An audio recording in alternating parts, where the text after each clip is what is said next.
O beabá da sustentabilidade.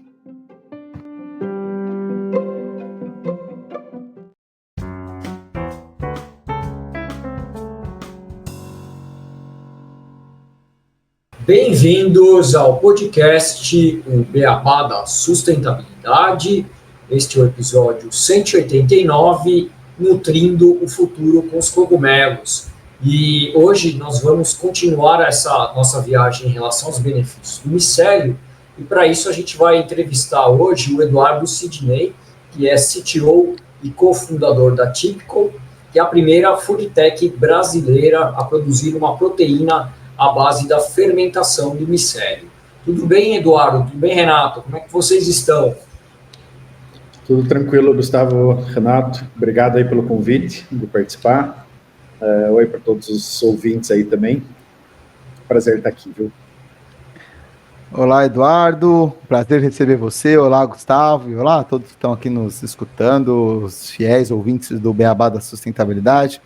Com certeza a gente vai ter uma ótima conversa seguindo aí nessa viagem ao mundo dos cogumelos, dos fungos, que estão ensinando muita coisa para a gente. A gente já falou com o Biratã, da Mush, vamos entrevistar, por mais que a gente já tenha entrevistado, mas vai ser depois, então vamos colocar aqui, vamos entrevistar, depois os tecidos, o Antônio da Mush, o Antônio Carlos da Mush, e agora com você, Eduardo, para a gente entender um pouquinho sobre a proteína, e como que a gente pode trabalhar a nossa nutrição com esse material, os fungos tão prósperos para nossa sociedade.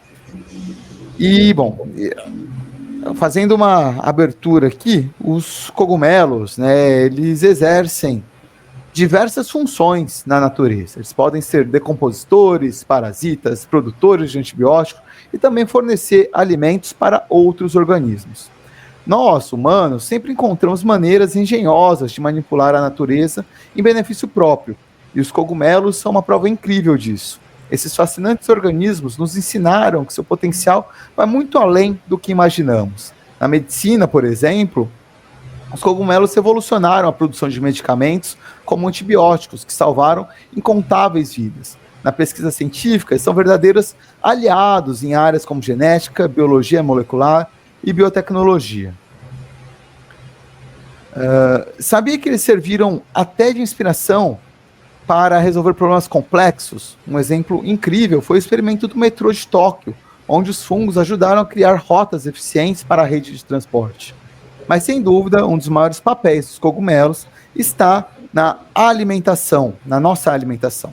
Fungos são essenciais na produção de alimentos fermentados, como queijos, pães e bebidas alcoólicas. Além disso, muitos tipos de cogumelos, como champignon, shiitake, porcine, enriquecem nossa dieta com proteínas e vitaminas e minerais. Eles são muito mais do que um simples alimento, são um elo surpreendente entre a natureza e a nossa capacidade de inovação. E hoje a gente está vivendo uma tendência de mudança de hábito de diversas pessoas que buscam fontes de alimentação mais saudáveis e que causem menos impacto ao meio ambiente. O consumo de proteína, principalmente a de origem animal, está diretamente ligado a diversos impactos ambientais, como desmatamento, emissão de gases de efeito estufa, sofrimento animal, o uso intensivo de água, degradação do solo, entre outros exemplos. Então, visando trazer uma alternativa para o consumo de proteína, a gente vai conversar com o Eduardo Sidney, que vai nos explicar como a proteína dos fungos pode ser o futuro da nossa alimentação. E, Eduardo, colocando você aqui na conversa, queria que você conte um pouco sobre a Typical, como é que funciona a tecnologia que vocês desenvolveram em relação ao micélio e à proteína. Legal. Bom, pessoal, de novo aí, obrigado pela oportunidade.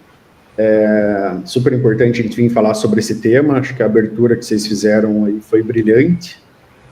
Reforça o potencial que os fungos têm e que a gente tem aprendido cada vez mais a explorar para desenvolver tecnologias que sejam benéficas para a nossa sociedade. Então, o que a Typical faz, a gente cultiva em reatores, em bioreatores, micélio dos fungos. Então, a primeira coisa, acho que era importante a gente dizer assim, o que é o micélio, né? A gente geralmente fala que os micélios, assim, no jargão mais popular, o micélio é como se fosse a raiz dos cogumelos, tá? Só para as pessoas entenderem que existe o cogumelo e existe o micélio. O micélio é uma estrutura que forma os fungos, tá? Ele é uma estrutura, ele é um conjunto de células que formam o fungo, e alguns fungos geram cogumelo, alguns fungos não geram cogumelo, tá? Então, vamos falar aqui, por exemplo, a gente fala do queijo, né, o que tem queijo brie, que tem aquele micélio bem branquinho, assim, na superfície do queijo. Aquele fungo nunca vai nascer um cogumelo dali, porque ele não é um fungo que gera cogumelo. Então, o que é muito legal é que esse micélio, ele cresce, a gente consegue desenvolver ele em laboratório numa velocidade muito rápida. A gente consegue multiplicar ele de uma forma muito rápida. Mais rápida, por exemplo, do que a gente consegue produzir cogumelo. Tá? Então, o que a gente aprendeu a fazer foi cultivar esse micélio dentro de bioreatores, num sistema muito parecido como a gente faz cerveja hoje em dia, tá? E aí, no final do processo, né, de fermentação, ele é um processo super rápido, o processo da Typical, até onde a gente sabe, é o mais rápido do mundo, tá? Leva menos de 24 horas para fazer esse processo de fermentação, a gente consegue já produzir bastante micélio. No final desse cultivo, eu costumo dizer que o micélio ele fica assim como se fosse um algodão molhado, tá? Na água. Então a gente separa esse micélio da fração líquida, a gente inativa esse micélio e ele está praticamente pronto para o consumo, tá? Então nós, como Typical, estamos comercializando esse micélio como um ingrediente para a indústria de alimentos, e é a indústria que vai gerar produtos utilizando o micélio como ingrediente. Tá? Esse micélio em si, ele já é combustível? Ele já é combustível. Sim, existe assim, né? Assim como na natureza, existem frutas que você pode comer, frutas que você não pode comer, fungos têm a mesma coisa. Tem fungos que fazem mal para a saúde e existem fungos que fazem bem para a saúde. Né? Então a gente já trabalha com uma espécie, que a gente tem histórico de consumo no mundo aí há mais de 1000 anos, então ela é super segura para o consumo, e ela funciona na indústria como uma fonte de proteínas e fonte de fibra. Tá? Esse micélio que a gente trabalha na Typical, que a gente produz, ele tem 45% de proteína na sua composição e 35% de fibra. Tá? E aí ele tem baixíssima gordura, baixíssima caloria, então ele tem um perfil de saudabilidade muito interessante, que é o que a indústria tem mostrado interesse em usar o micélio da Typical como um ingrediente para aportar proteína e fibra nos seus produtos, deixando esse perfil nutricional mais saudável. Tá? Aí até com uma consequência, até linkando aí, né, muito com a parte de sustentabilidade, como uma consequência de todo esse processo, a gente consome muito menos água do que outros tipos de proteína, emite muito menos CO2, a gente tem uma produtividade proteica 7.000 vezes maior do que a soja, do que o gado. Então a gente consegue produzir muito mais proteína por área, causando muito menos impacto ambiental. Então a gente consegue aliar com o nosso produto tanto a questão de novos tipos de proteína para o mercado, gerando muito menos impacto ambiental. Então o que a gente fala assim, nossa missão é fazer bem para as pessoas e bem para o planeta. Tá? Essa missão de vocês, né, né, que a gente tem conversado, né, de fazer bem para as pessoas e para o planeta, né, mas pegando aqui principalmente para o planeta, né, que eu acho que é o que a gente tem o visto aqui da tecnologia, é muito interessante a forma como vocês produzem, porque vocês estão modificando os modelos de negócio, mostrando que é possível, né, obter o que a gente já consome hoje no nosso dia a dia, mas de fontes muito mais sustentáveis, igual os dados que você nos apresentou, né, Eduardo? E aí, falando das pessoas, né, você falou fazendo bem das pessoas, a gente tem, né, hoje em dia, cada vez mais as pessoas, acho que as gerações, né, mais novas, preocupadas com a saúde, as pessoas querendo se cuidar mais, né, e a gente vê muito as pessoas querendo saber a origem daquele alimento, qual a composição do alimento, né, e aí a minha pergunta é, qual que é o percentual de proteína que é possível encontrar no micélio, assim, né, para a gente poder comparar, por exemplo, com uma proteína animal, né? A gente consegue equivalência, precisa de muito mais micélio. A gente vê os whey protein hoje, né? Extraído do leite. É possível um whey protein à base de micélio? Enfim, conta um pouquinho pra gente. Essa pergunta é muito importante, porque, obviamente, assim, né? Quando a gente fala em produzir alimento, a gente sabe que a gente precisa produzir alimentos que as pessoas gostem, que elas aceitem consumir, que seja um preço acessível, né? A gente sempre fala aqui dentro da Típico, a gente tem que lembrar que a maioria das pessoas vai para o supermercado para comprar o que pode, né? Não necessariamente o que quer. Então a gente tem plena ciência de que toda essa tecnologia que a gente está desenvolvendo, até para causar o impacto ambiental que a gente quer causar, a gente precisa produzir isso de uma forma que seja acessível para todo mundo, né? E obviamente isso passa pelo teor proteico, não adianta nada a gente estar falando em produzir um novo ingrediente que pode ser utilizado ou substituindo ou junto com os outros tipos de proteína, se ele não tiver um aporte de proteína bastante alto. Então o micélio da Typical, a gente tem 45% de proteína na composição desse micélio. O que acontece daí esse micélio ele pode ser, hoje a gente tem 2 produtos já estabelecidos dentro da Typical, e a gente tem um terceiro que está em desenvolvimento. O primeiro dele é o que a gente chama do micélio fresco. Ele é como se fosse a carne in natura, tá? Ele é um micélio in natura. Esse é um produto que ele já tem uma fibrosidade, uma mastigabilidade muito próxima dos produtos cárneos, tá?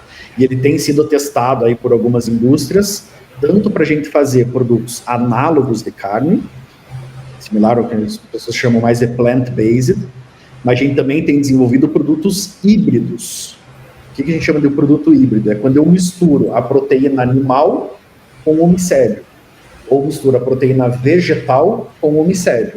Por que fazer isso? No caso do plant-based, a gente tem um desafio gigante, que é a parte de textura dos produtos plant-based e a parte do sabor, né? A proteína de soja, a proteína de ervilha, elas acabam tendo um amargor que acaba atrapalhando o paladar dos produtos. Então, o micélio, a vantagem é que ele não tem sabor de nada. Eu brinco que é como se você estivesse comendo um pedaço de papel, você não sente sabor, tá? E ele tem uma fibrosidade muito mais próxima da carne. Então, quando você combina o micélio com a proteína de soja ou de ervilha, a gente melhora a textura do produto e a gente melhora o sabor do produto, tá? Por que misturar com a proteína animal? Bom, se a gente consegue manter a textura da carne, por exemplo, fazer um hambúrguer, 50% carne moída, 50% micélio. Você tem a mesma textura da carne, mas você tem, por exemplo, 50% menos colesterol naquele hambúrguer. Então, você consegue continuar comendo, basicamente, que se acostumado a comer, mas com um perfil nutricional muito melhor. Desculpa. Aí a gente tem também o micélio em pó, que ele é nada mais do que essa biomassa fresca, o micélio fresco desidratado, tá, e moído, que a gente tem utilizado para fazer produtos de indulgência, snacks, salgadinho, produtos extrusados, com a ideia da gente também trazer aporte de proteína e de fibra. E o terceiro produto, Renato, que acertou na veia ali, que a gente está desenvolvendo, terminando o desenvolvimento agora, é um concentrado proteico de micélio, que ele é para ser tipo whey protein de micélio. Aí para ser utilizado em bebidas, nutrição esportiva. A gente, inclusive, tem, né, um dos nossos investidores é o Bernardinho e o Bruninho do vôlei. A gente tem uma entrada legal nesse mercado de nutrição esportiva. Então, a gente está finalizando agora o desenvolvimento desse concentrado. Então, só para rememorar e entender, então, você tem o in natura, ele é o que? Ele é meio uma carne, como é que é o... Ele parece muito... Isso. Ele parece muito um frango desfiado. Tanto de cor quanto de textura. Beleza? Então, assim, ele é um produto claro, ele é quase branco. Tá? Então, você pode adicionar daí alguns corantes, se for combinar com a carne vermelha.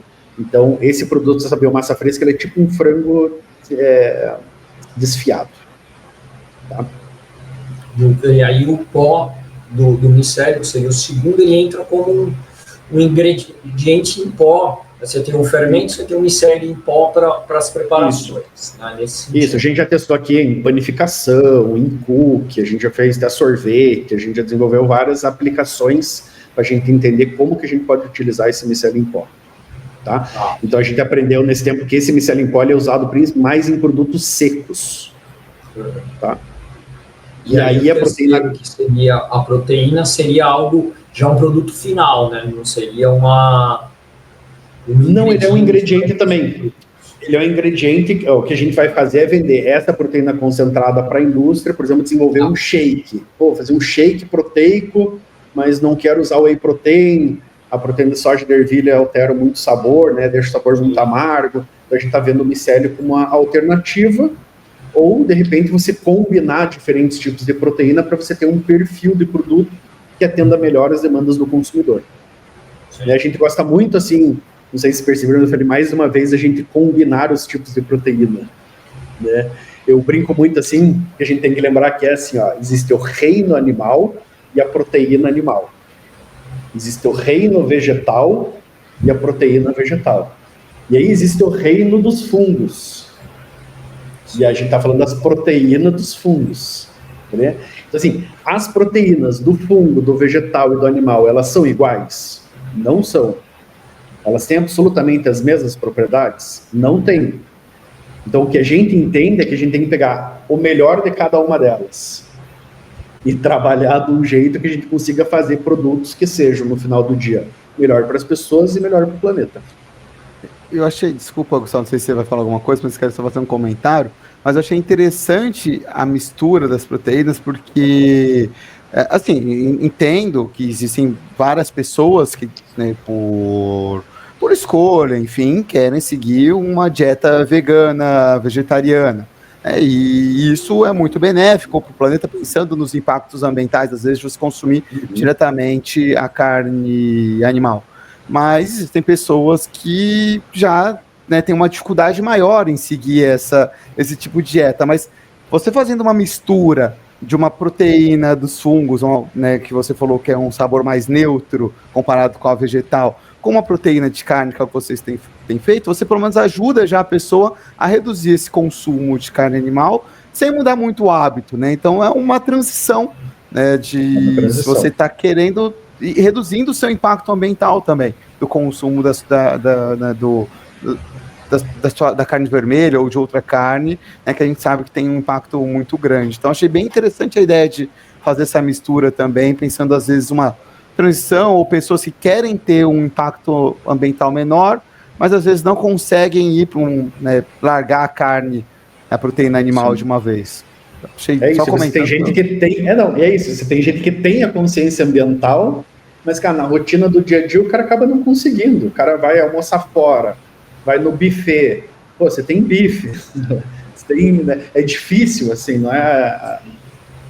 Muita gente vê, assim, muito é um perfil de rotina. É difícil as pessoas tirarem da rotina.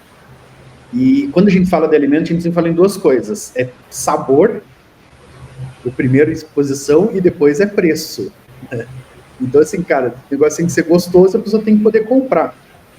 O que ele é feito, é óbvio que o consumidor tem tido cada vez mais consciência, olhado para os ingredientes, etc. Mas, cara, se ele entende, se for gostoso, ele conseguir comprar, a gente já tem talvez 70% do caminho para a gente conseguir reduzir impacto. Né? Então é isso que a gente entende muito que é o papel do micélio, sabe? Ele conseguir se integrar com as outras proteínas. A gente tem que conseguir, obviamente, fazer esse ingrediente ser mais barato e acessível, mas a gente conseguir não mexer muito na rotina das pessoas. Então, quando a gente fala de misturar com a carne animal, o cara continua pedindo hambúrguer, mas é um hambúrguer bom para ele, bom para o planeta. Estou falando de fazer um salgadinho extrusado. O cara vai lá no mercado e compra um salgadinho, aquele salgadinho tem micélio, também é fonte de proteína, então também estamos reduzindo o impacto ambiental, também estamos melhorando para as pessoas.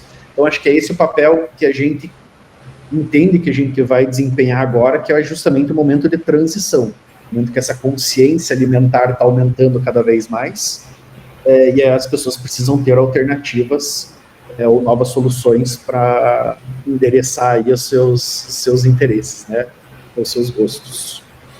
Assim, queria só fazer um comentário que realmente eu, como usuário de, por exemplo, proteína, de whey protein, eu acabo sempre comprando os que não são whey protein na prática, que são proteína vegetal, porque o whey protein para mim não desce tão legal. Eu acho que um whey protein misturado com outra, se tivesse menos, seria algo mais fácil de digestão também, por exemplo. Né? E aí você falou muito, eu como há muito tempo prefiro os de origem vegetal, e os primeiros lá atrás, cara, era complicado. Você comprava um vegetal, mas o gosto ainda estava. Agora já foi evoluiu bastante esse tipo de coisa. E quando você falou um pouco de custo, já, né, como é que é nesse aspecto a proteína então, assim, do micélio comparado com os outros tipos de proteína, e como você prevê isso dentro, né, dessa curva de inovação, né, que algo novo normalmente começa com um custo mais alto e vai baixando? Como é que você imagina isso e essa escalabilidade desse tipo de produto também? Legal, esse é um ponto bem interessante, é o do que a gente mais recebe perguntas, né? Sobre preço, e aquilo que eu te falei, sabor e preço. Então vamos lá. A gente tem que lembrar primeiro que apesar de a gente estar falando em ser uma tecnologia nova, a gente já sabe produzir fungos em grandíssimas escalas há muito tempo. Tá? Então, o que nós fazemos ativo, a gente não está inventando uma tecnologia do zero, que a gente não tem os equipamentos, que a gente não sabe como fazer isso em escala industrial. O que a gente está fazendo o pessoal já cultiva fungo. Tá? Para outros fins, vocês mesmos citaram ali na abertura do programa. O que a gente está fazendo é olhando, se você cultiva fungo para esse fim, por que eu não posso cultivar fungo para o fim alimentício? Beleza? E obviamente que preço, ele sempre depende de escala, né? Tudo que você consegue produzir em grandíssima escala, o preço vai reduzindo. Então, a Typical hoje, tá?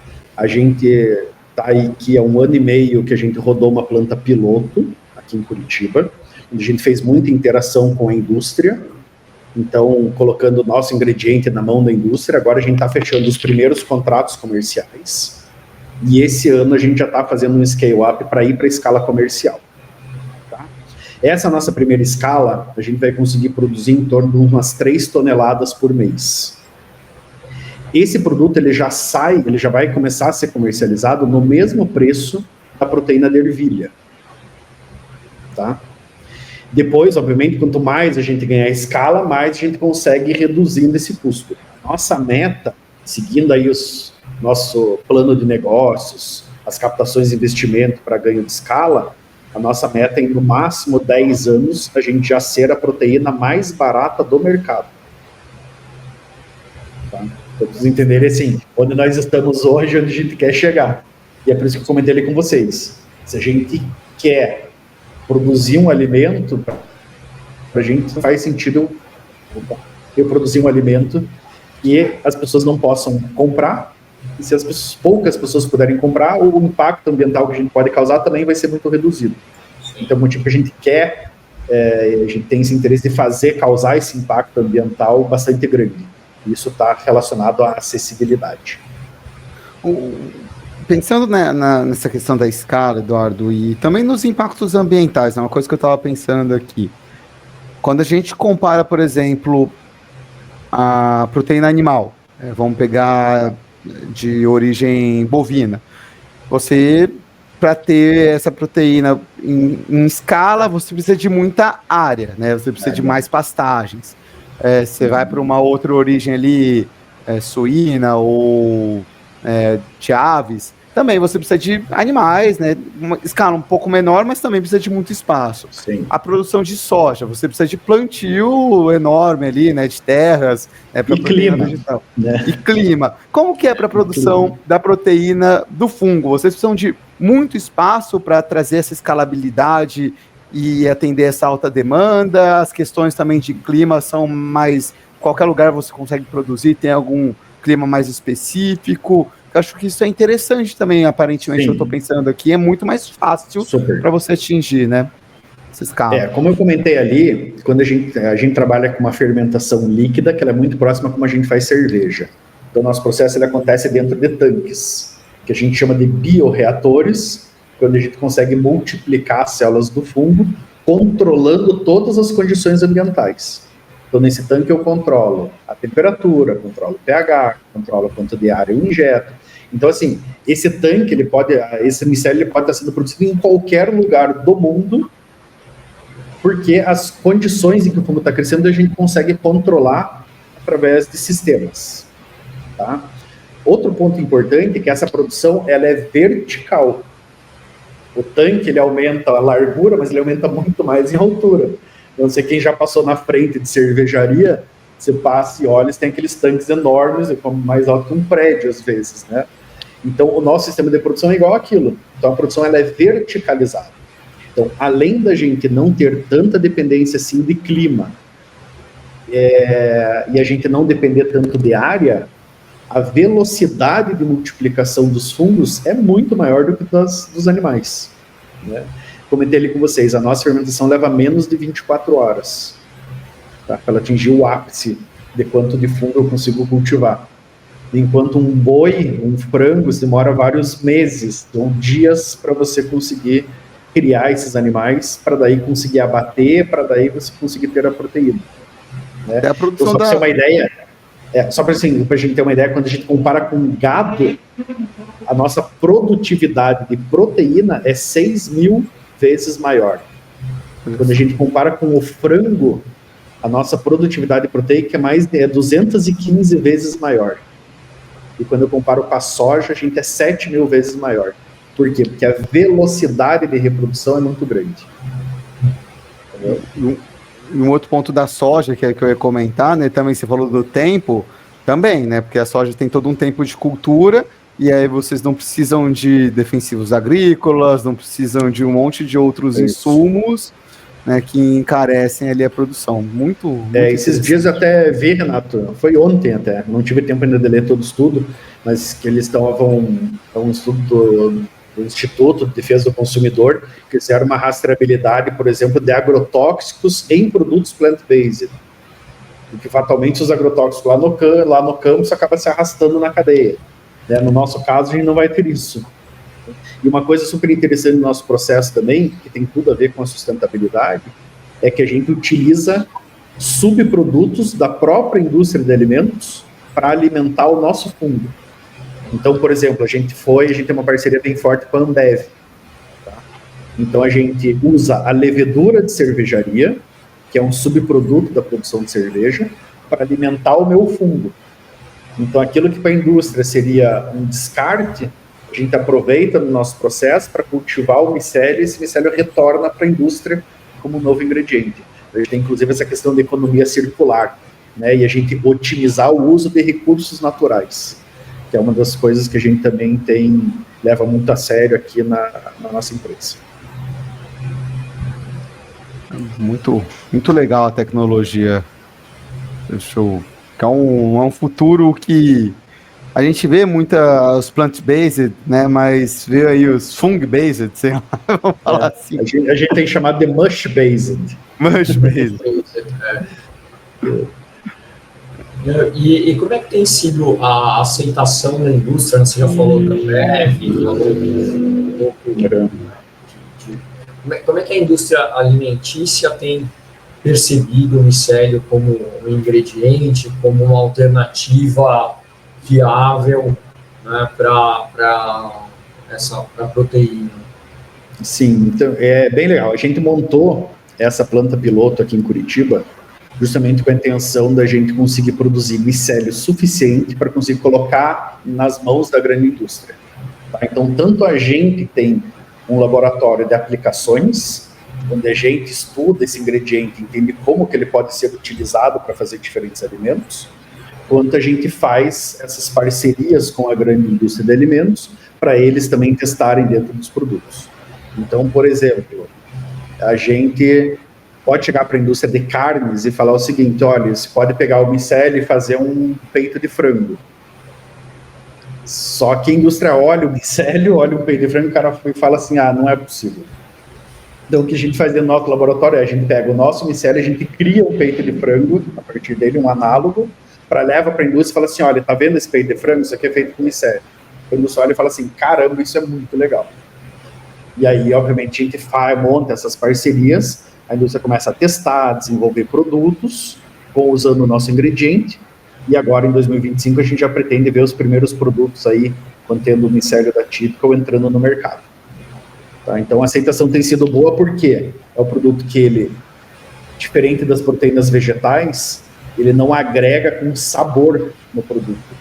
Então, cara, para a indústria isso é muito bom. Você consegue simplesmente adicionar e ele não altera o sabor. Isso é maravilhoso. Né? Você precisa usar mascaradores, não precisa forçar a barra no aroma, você não tem o que disfarçar de sabor ruim ali. Toda essa parte de sustentabilidade é muito relevante para a grande indústria. Né? Eu acho que hoje não tem nenhuma indústria de alimentos que não tenha dentro das suas metas aí diminuir seu impacto ambiental. Então isso a gente consegue contribuir de maneira muito significativa. E eu acho que toda a parte de inovação, né? A indústria de alimentos, tradicionalmente, ela é bem inovadora, né? Só a gente ir no mercado e olhar, cara, olha o tanto de produto que a gente tem, quantas variações. Então, é uma indústria muito aberta à inovação. Então, a gente está muito feliz, assim, com a receptividade. Tá? A nossa ideia inicial, até bem rapidinho, contando uma longa história curta, nossa ideia original era criar um peito de frango, lançar no food service, nos restaurantes, para chamar a atenção da indústria. Tá?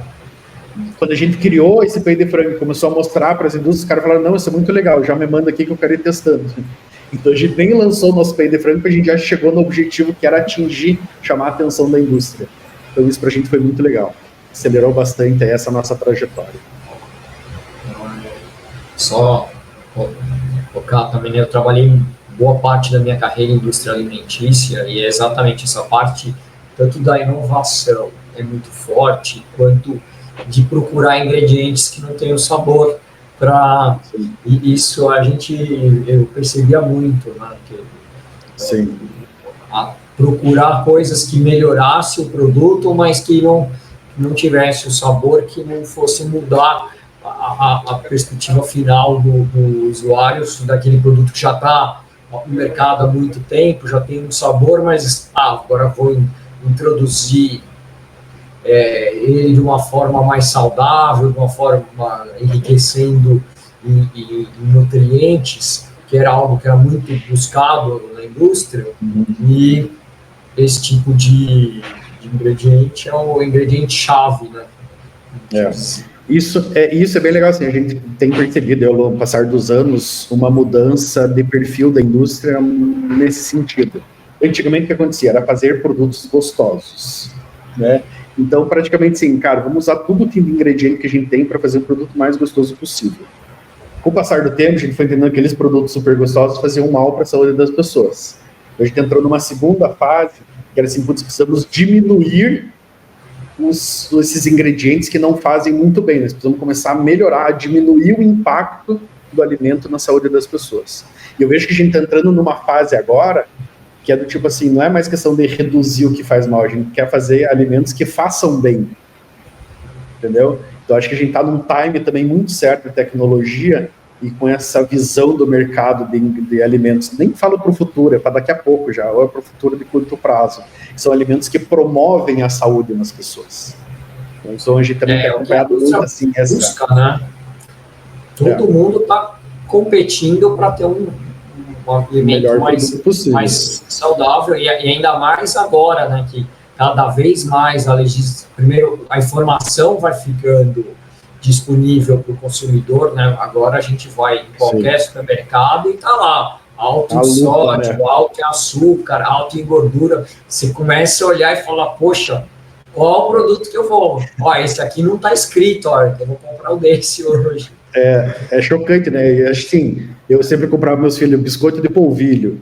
Pô, depois que a lupa tá lá alto em sódio, você fala, putz, né? Você já começa a comprar menos o produto. Cara, isso impacta muito no comportamento do consumidor, né? Então, por exemplo, quando a gente fala ali, o salgadinho que usa o nosso micélio em pó, pô, você perde, a gente conseguiu, por exemplo, desenvolver algumas formulações que reduziu até 40% a gordura do alimento. Então, você perde uma lupa de gordura e você ganha ali fonte de proteína, fonte de fibra. Pô, o cara vai comprar um salgadinho, tem um que é alto em tudo, e tem um que tem, né, fonte de fibra, de proteína, baixo, não tem a lupa de gordura. Pô, naturalmente o consumidor, óbvio, tem que ser acessível, mas a tendência do consumidor é querer comprar aquele produto. E Eduardo, eu estava, né, pensando nessa questão do consumidor, né, até do futuro. Vocês hoje, assim, existem outras empresas no mundo que têm essa tecnologia de produzir a proteína à base do fungo, né, do micélio? E como que você vê a concorrência, por exemplo, porque eu via muito há pouco tempo atrás, quando falava, pô, o futuro da alimentação, eu falava, poxa, talvez seja aquela questão de inseto, né, que muita gente fala, mas aí a gente vai conhecendo os fungos e, poxa, é uma alternativa sensacional e até, né, que a gente já está mais acostumado até a consumir, né? Você fala, pô, isso aqui é feito de fungo, pô, já como shiitake, shimeji, você fala, isso aqui é feito de inseto, pô, não estou muito acostumado a comer formiga, gafanhoto, grilo. Não sei inseto, Como que vocês veem o futuro, assim? Sim, primeiro ponto, acho que existe uma barreira cultural em proteínas alternativas. Eu costumo falar bastante isso, eu não gosto desse termo proteína alternativa. Porque para mim, tudo que é alternativo, eu acho que já, a sensação que eu tenho é que já exige um esforço para você fazer. Né?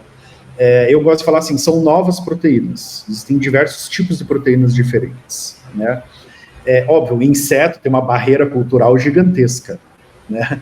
São poucas as pessoas que gostam de insetos, vamos lá. Então, quando você fala em comer inseto, daí você vai olhar as fontes, grilo, barato, são coisas que, enfim, existe uma barreira cultural. Fungo não é muito diferente, tá? Porque a palavra fungo, principalmente no Brasil, não sei se principalmente no Brasil, mas no Brasil isso é muito forte. Se você fala para alguém assim, cara, fungo, a pessoa vai pensar no bolor da parede, vai pensar num produto estragado, num problema na micose do teu pé. A galera associa fungo com várias coisas ruins, né? Então a gente fala assim, a gente tem uma cultura que a gente fala que é micofóbica, a gente tem um pouco de receio de fungo, de medo de fungo. Mesmo cogumelo. Pô, eu recebo milhões, época assim que chove e faz calor, tipo agora, milhões de mensagens celulares que os caras me mandam foto de cogumelo e falam, ô, posso comer? Esse posso encostar. As pessoas não têm muito conhecimento, é engraçado isso, né? Mas o que a gente entende que pesa para o consumidor hoje é principalmente assim, o produto não vai vender porque ele é feito de fungo. Ele vai vender porque ele é uma fonte de proteína, porque ele é uma fonte de fibra, porque ele reduz a gordura. É o claim do produto que é efetivamente o que vai fazer o consumidor comprar. Então a gente entende muito isso, assim. Acho que a propaganda do produto feito com um ingrediente da típica não é assim, feito de fungo, entendeu? Uhum. Ele é rico em proteína, rico em fibra, são as alegações.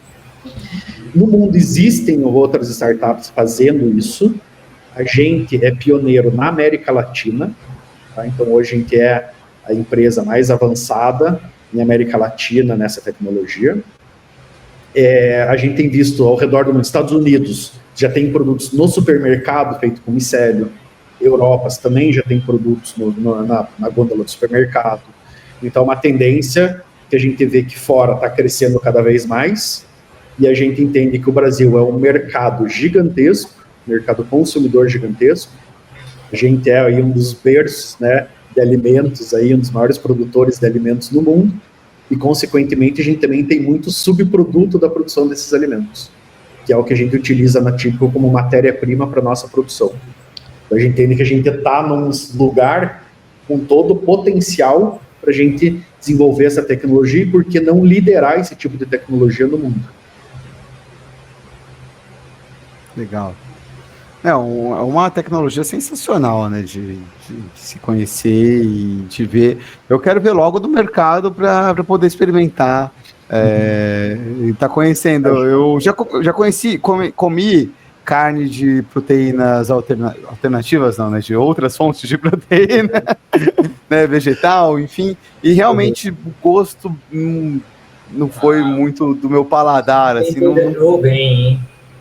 Não sei se eu não soube fazer, mas não, eu acho que com o tempo, a indústria de plant-based melhorou muito, tá? Melhorou bastante. A gente teve um avanço, eu acho que foi um dos grandes, não sei se erro talvez seja muito forte, mas os primeiros produtos plant-based não terem sido tão bons. Eu acho que estava todo mundo com muita expectativa, saiu um monte de produto no mercado, o pessoal foi experimentar e falou, não tá legal. E a gente acabou criando um preconceito com esse tipo de produto, sabe? Eu acho que hoje você botar, às vezes, um produto plant-based no buffet de um restaurante, e você não falar que aquilo é plant-based, as pessoas vão pegar, vão comer e nem vão saber, entendeu? Porque tem produtos plant-based muito bons já no mercado. Uhum.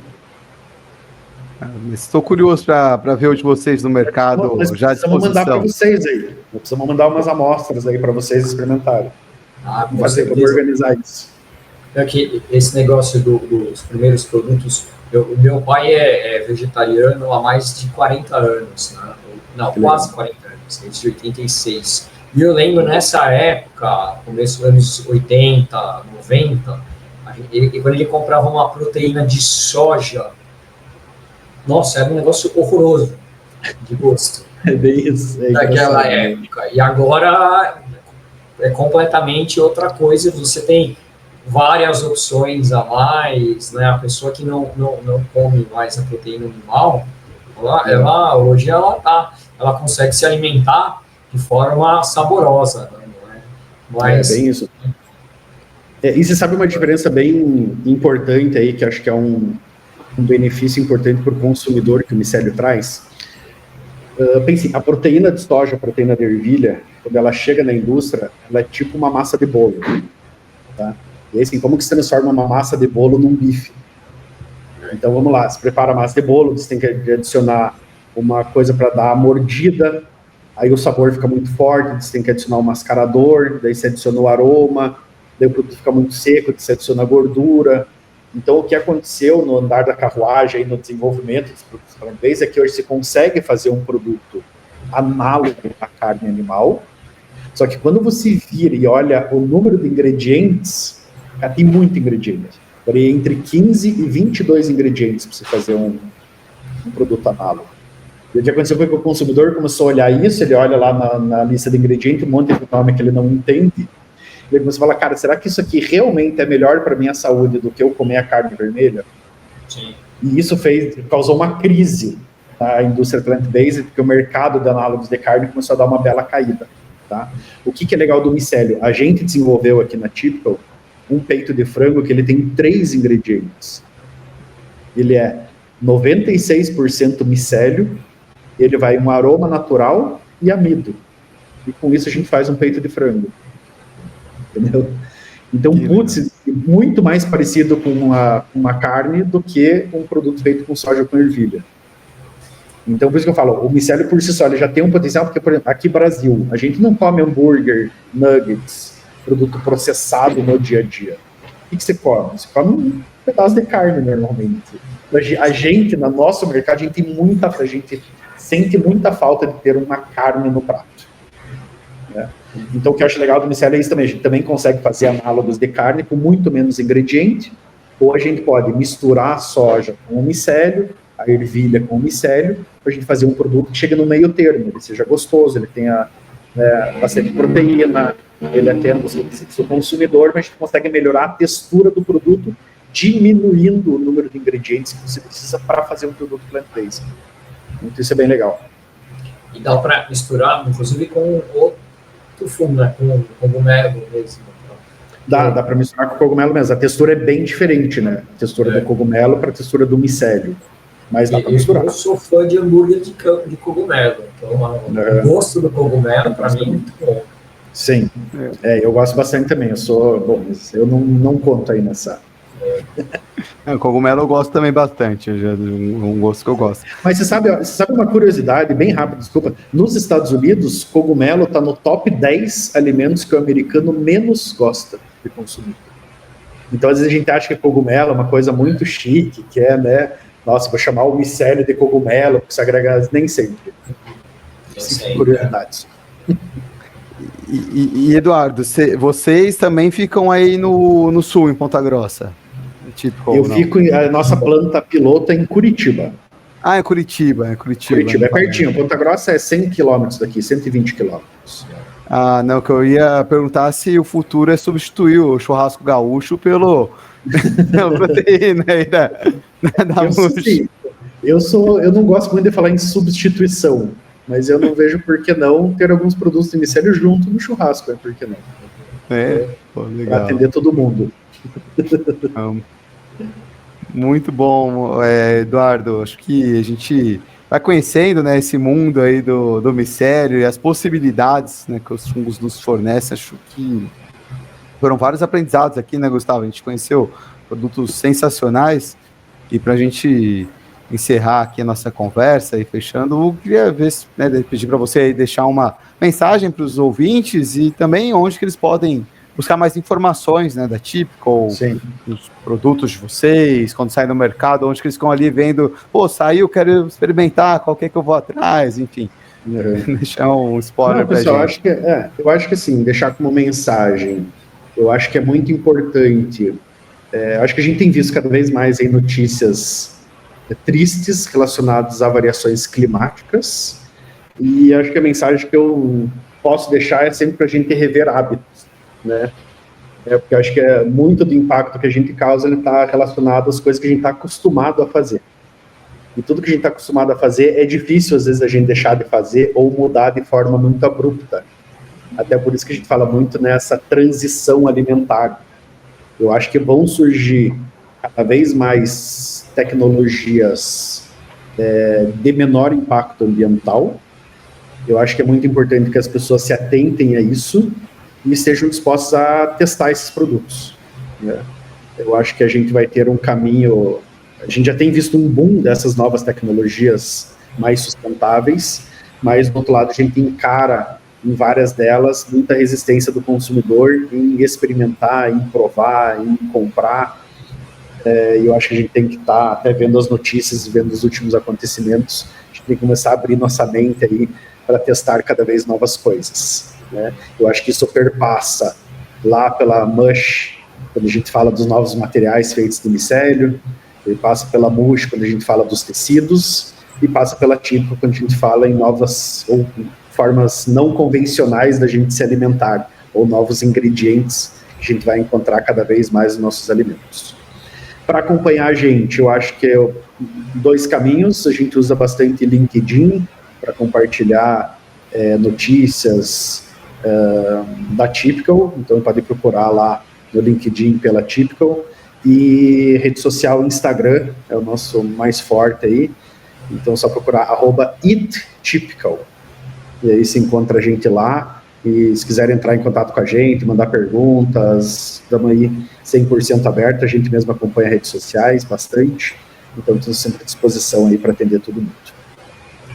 Legal, acho que foi uma conversa muito gostosa para mim, deu fome, a gente está gravando aqui no final da tarde, falando já de comida, eu já fiquei com fome, mas foi um prazer, Eduardo, recebê-lo e a gente trazer mais uma solução, né, brasileira, né, desenvolvida aqui no nosso país, que pode buscar um mundo mais sustentável, né, que é o que a gente sempre gosta mais de fazer aqui no podcast, né, a gente faz episódios mostrando os problemas que a gente tem, né, os problemas que a gente tem em relação ao meio ambiente, aos atrasos em relação ao que foi discutido nas COPs, mas quando a gente pega e traz soluções, é quando a gente é o mais gostoso de gravar e mostrar também quando essas soluções são aqui do nosso país, é melhor ainda, né? Então,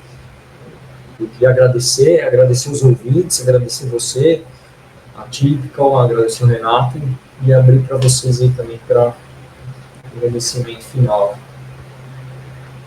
Só Beleza, pessoal. Vai lá, Renato. Pode falar.